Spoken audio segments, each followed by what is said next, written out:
Magandang araw po sa inyong lahat. Doc Willie po. Meron tayong mga updates. Meron ako mga mahalagang sasabihin, okay? Hindi lang to update sa kalusugan ko. Alam niyo naman, itong ginagawa ko po, hindi to para sa akin. Hindi tayo nagbablog-vlog para lang sa atin o kumita. Yan po ang pinakamalayo sa isipan ko. Lahat ng video ko, isipin nyo lang maigi. 100% para sa inyo. Sinasabi ko, sakit ko, cancer, stage 4 para lumakas loob nyo. Pinapakita ko yung mga bulok sa Pilipinas ng healthcare natin. Bulok ang healthcare na pangmahirap. Bulok din ang healthcare ng pangmayaman. Gusto natin maayos. Hindi tayo pwede patumpik-tumpik sa salita kasi delay na tayo ng delay. 60 years old na ako, delay na ng delay ng nung bago akong doktor 30 years ago, delay na tayo ng delay. Hanggang ngayon, magtatake pa ba tayo ng mata na bulok ang healthcare natin? Dito sa Singapore, grabe, ang daming Pilipino ko nakakausap. Pilipino, mga pasyente. Lahat sinasabi, misdiagnosis sila sa atin. Laging na mali yung laboratory, na delay, na ganyan. Lagi puro stage 4. Puro stage 4 ang nandito. Puro stage 4. Anyway, explain ko mamaya, ha? Basta po, hindi to para sa akin itong video na to. Kung para sa akin lang, mananahimik na lang ako, magko-quiet na lang ako, magpapagamot na lang ako mag-isa, magko-cruise na lang ako, matutulog na lang ako, iwas na lang ako sa basher, diba? Sinabi ko nga sa basher, diba? Kaya nga nagtsatsaga tayo, nagtitiis tayo, kasi naniniwala ako, ang tao dapat hindi swapang. Ang tao na bubuhay sa mundo, hindi para kumita ng pera, pakainin lang anak niya, tapos na, hindi dapat ganon. Bukod sa pakainin mo anak mo, palakihin mo, dapat tumulong ka sa kapwa. Kung hindi ka tutulong sa kapwa, pabigat ka lang sa mundo. Okay, kailangan natin maraming matitinong tao, matitinong Pilipino para umangat yung bayan natin. Okay, so mamaya lahat po to para sa inyo. Anong gagawin natin? Para makinabang yung mahihirap, makinabang din yung mayayaman, maayos kung saan yung mga butas ng healthcare natin. Kaya nga po tumatakbo eh. Tumakbo na ako noong 2019, tumakbo na ako noong 2022. Ngayon tatakbo na naman ako sa 2025. Nasa sa inyo na yun, okay? Hindi ko na kasalanan yun. Kung hindi nyo boboto, wala na akong problema. Magre-relax na lang ako. Pero naniniwala ako, binigyan ako ng Diyos at a specific timing. 1 month before filing, binigyan niya ako matinding sakit. Sobrang tindi ang binigay niya. Yung pinakamahirap binigay niya, tanong niyo sa oncologist niyo. Ito daw yung pinakamahirap pagalingin sa lahat. Sarcoma. Yung mga ibang sakit na stage 4 daw, dito sa Singapore, baliwala lang daw yan. Mga lymphoma, minamani-mani nila dito, lung cancer, liver cancer, breast cancer, baliwala sa kanila, stage 3, stage 4. Pero itong sarcoma ko na stage 4, kahit yung doktor ko sabi niya, mahirap. Tagilid, sabi niya. Pero kahit tagilid, syempre tiwala tayo sa Diyos. Papakita ko lahat. Pakita ko lang muna yung nangyari sa akin para sa mga gusto ng update. Bago yung mga tips natin, anong gagawin natin sa bayan. Kaya relax lang, para sa bayan to. Hindi to para sa akin. Kaya lang ang dami nag-pray eh. Kaya dapat honest ako. Ayoko tinatago. Si Senator Miriam, tinago niya sakit niya, ayaw niya pa alam. Sabi niya, kailangan pa daw ng waiver for confidentiality. Ako open ako, kung positive, buhay kung buhay, patay kung pantay. Bakit ka magsisinungaling? Hindi ba kayo nasanay lahat ng politiko sinungaling? Mag-try naman kayo ng politikong honest at hindi corrupt. Yan na, pakita ko lang mga pictures. Yan. Ito ang dati kong PET scan. Pasensya na, yan ang pinakamalapit. Ang bukol, ito lahat to ang bukol eh. This whole thing is the bukol. Lahat yung malaking bilog na yan sa gitna, bukol yan. Ito parang football, grabe oh. Spine, no? Pero, ang pinakasalbahe, itong may ilaw. Itong parang araw, mga 4 cm yan siguro. So, binigyan siya ng parang sugar na isotope kinakain ng bukol. This is 6 weeks ago. Ibig sabihin, galit na galit siya, palaki siya ng palaki. Kaya sobrang sakit to. Parang pinapatay ako. Tingnan niyo nangyari after 6 weeks. Sabi ng doktor ko, si Dr. Ang Peng Tiam, sabi niya, mahirap to Pero tingnan niyo nangyari after 6 weeks Ang liit na lang niya. Pero pa rin hindi sa wala, andyan pa rin siya, pero maliit na siya. Kumalma na siya. Hanap tayo ng ibang view.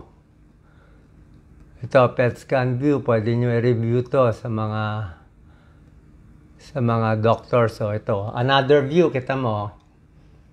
I'm not sure kung mas mababa to. Ito, dati, kita mo, sa may baga to, galit na galit parang vulkan, ang daming active Pero yung bukol, lahat Itong bukol daw, parang dead tissue na siya Dead tissue na. Parang patay na kasi laman-laman, dugo-dugo na lang. Kasi hindi na siya nag-active So, nung binigyan ng sugar, parang hindi na buhay yung cancer na yon. Yung active na lang, yung parang Batman na dalawa. At bukod dyan, may tubig pa ako dito. So, yung tubig sa baga, possible bukol din yan. Tingnan nyo nangyari afterwards. Okay, akit natin afterwards. Nawala na yung pula Nawala na siya, pati yung tubig nabawasan. Sabihin ko yung bad news dati. Ang bad news dati, may kalat din pala sa baga ko, walang yan Pati baga, tinamaan pa Pero ngayon, lumiit din yung mga nodule ko sa baga. Ito yung miracle worker ko dito. Papakita ko sa inyo. Ito yung hahanapin natin. Si Dr. Ang Peng Tiam. Sobra siyang sikat. Hindi lang sa Singapore. Buong Asia, sikat siya. Ang dami niyang Pilipinong patients. Tsaka sabi nga niya, hindi na niya kailangan ng pera Gusto lang niya talaga tulungan yung cancer patients.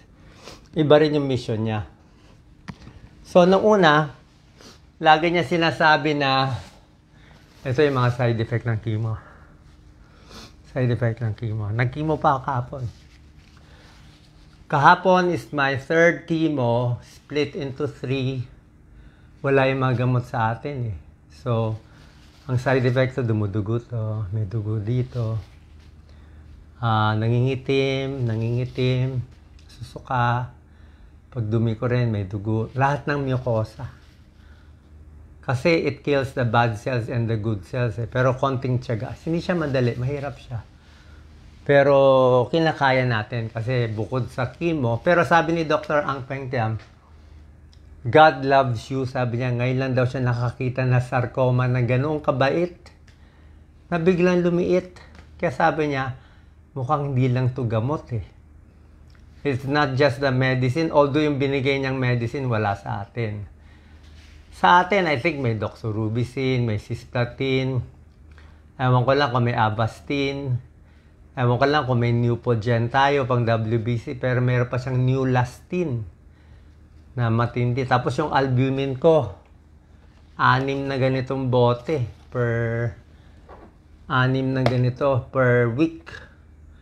Sa atin, dito gana binibigay nung nasa PGH ako. Yung mga ayaw bigay kasi mahal. Pero, sobra pala ganda. Sobra ganda. Laging cost, tayo. So, okay, balik tayo sa mahirap. Yun naman ang gusto natin. Nakwento ko lang sa inyo. So, mukhang okay, mukhang gumagaling, mukhang God's will. Pero ako kasi, whatever time God gives me, okay na ako Nung may sakit ako, umiyak ako. Kahit 1 day lang ako mabuhay, okay na. Ngayon, 1 week. Ngayon, ang plano ko hanggang May 2025. Ngayon, syempre, ang plano ko, tatapusin ko yung term ko, di ba? Hanggang 2020. So, God, I need 7 years. Di ba? I need 7 years. Kasi kung wala ng purpose yung buhay ko, di dapat patayin na ako, di ba? Tsaka natutuwa naman ako, first time, maraming nagdasal sa atin. So, ang katotohanan natin ay barado kasi yung mga mucosa nasisira ay kaya dumudugo siya. So, hindi lang mahihirap ang nagsasuffer sa mahirap na healthcare, pati pala mayayaman. Yung mga biopsy natin, 1 month result, Ang dami mali result sa atin, positive, tapos dito negative. Iba talaga kasi technology eh. Ang hirap mahabol kasi nga, dahil mayaman yung bansa nila dito sa Singapore, first world, dahil mayaman yung mga pasyente, yung mga laboratory, doktor, mga nurse, mga drug company, yung mga gamot, yung pinakamagaganda sa lahat, dito napupunta. Kasi kaya magbayad eh. Kumbaga sa mall, ito yung pinaka-rustans or yung pinaka-high-end. Let's say SM yung pinakamalaki. Nandun lahat eh. Kaya kasi magbayad. Tapos yung Pilipinas, konti lang kaya magbayad, kaya binibigay sa atin para yung nasa isang sari-sari store, yun lang kaya natin ibili. Diba? Kasi useless naman dali nila yung mamahaling gamot sa atin kung wala rin naman mapagbibigyan, malulugi sila. Kaya talagang nadidelay tayo. At dahil doon, nagkukulang din yung pasyenteng nakikita natin kasi yung hospital nga natin, hindi naman kasalanan ng doktor, walang gamit, walang PET scan. Dito, PET scan, kaliwat kanan. Tsaka hindi pwedeng resulta 1 month. Pag 1 month, patay na yung pasyente. Diba? Nag-biopsy ka, tapos 1 month result. Wala na. Dito, result nila 2 hours eh. 2 hours eh. Lagi silang, ang bilis nila. Pagpasok mo sa hospital, within 2 days, may gamot ka na. May gamot ka na. Huli na agad ang sakit. Tayo, 1 buwan, 5 buwan, 10 buwan, iba-iba diagnosis, diba? Dito, bali walang stage 4. Basta stage 4 dito, ang dami kong stage 4, 7 years, 8 years, buhay pa. Oh. Parang it's just a number na lang yung stage 4. Pag natamaan mo yung tamang gamot, lalo na ngayon, pinadala pa yung dugo ko for targeted cell therapy. Ang ganda pala nun, no? So, titingnan yung dugo mo. Kung meron kasi baga sa ang mga doktor ngayon, meron sila parang 500 na bala. Pero yung bala, hindi mo alam kung effective sa'yo. So, kung nagkataon, yung bala na yon ay swak sa gene mo, pinanganak ka ito ang gene mo, magsoswak, swerte ka. Kaya ang gene ko XYZ, tapos may bala dun sa XYZ, tsamba. So, meron ako isang ganung gamot. So, bakit tayo gumaling? Hindi natin alam. Baka sa gamot, pero sa tingin ko sa dasal. Pero sabi ng doktor ko, dasal daw to eh. Hindi daw siya nakakita ng ganito kabilis. Usually kasi sarcoma, walang ganong mga bagong gamot. Kaya takang-taka siya. Yun na, sinabi ko, maraming big problem sa atin talaga. God's will ba to nangyari? Sa tingin ko, miracle to. Anong miracle pa ba to? Diba? Malay ko ganito mangyayari sa akin. Ready na nga ako mag-retire eh. Diba? Tsaka syempre, salamat sa lahat na nagdadasal. And, ang malaking problema natin talaga sa bayan, kita mo naman gulo-gulo eh. Diba? So, I'll just try my best. So, bakit tatakbo? Ito lang mission ko. Pag hindi mo ako pinatakbo, lalo ako mamatay. Gusto mo matulog ako, mag-enjoy? Hindi nga ako ganong tao, hindi nga ako swapang eh. Ayoko nga, baka kayo kasi, iniisip nyo, pag mahirap ka kasi, minsan iisipin mo, gusto ko may kotse, gusto ko may bahay, gusto ko makatulog. Kala mo lang masarap yun. Masarap kumain ng crispy pata, araw-araw, tulog ka, marami kang chicks. Ano masarap dun? Sinusunog naman yung kaluluwa mo, my God. Mo ako wala, lumambaro, wala lahat. Ang dami ko natutulungan, libo-libo nagdarasal, konti lang ang bashers. Ininit ko lang yung bashers, in-expose ko lang, para makita rin ng mga ibang basher dyan na matitigas ang ulo. Wag na, ako i-bash nyo, magka-cancer ako, okay lang, sambuhay lang ako. Pero yung mga kabataan na teenager na binabash mo, tapos nagsuicide, kawawa yun. Karma nyo yun.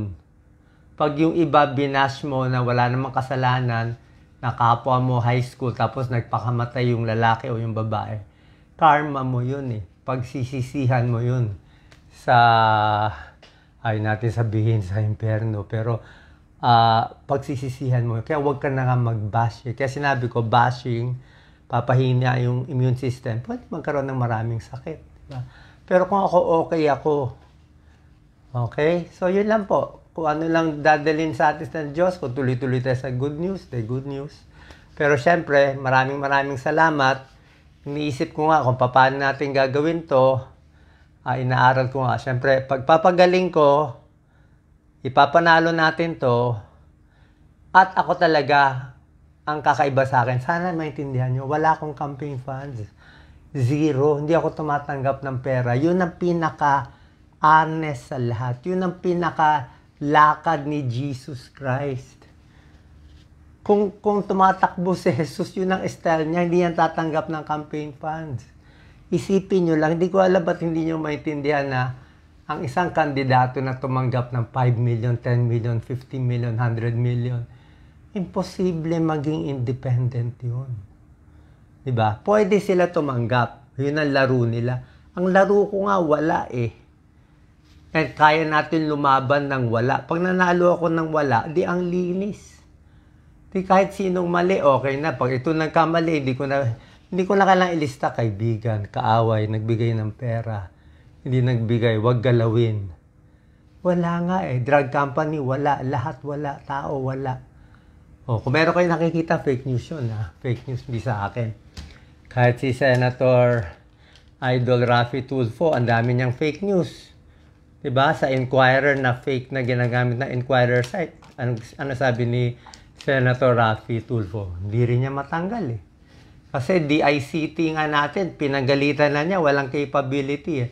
So pag yung gobyerno natin walang capability, patayin yung fake news, ano magagawa naming influencer? Pero ngayon mawawala na yung fake news ko. Kasi yung mga product, sabihin, sige, makalbo ka, di ba? So, yun din, minahalas din yung mga nagpe-fake news. Anyway po, salamat sa pagdarasal. Nakita nyo, malakas na tayo. Ano bang gusto nyo? Sigawan na? O palakasan ba ng boses? Alam, feeling ko bumata ako 10 years. Hindi ko masabi.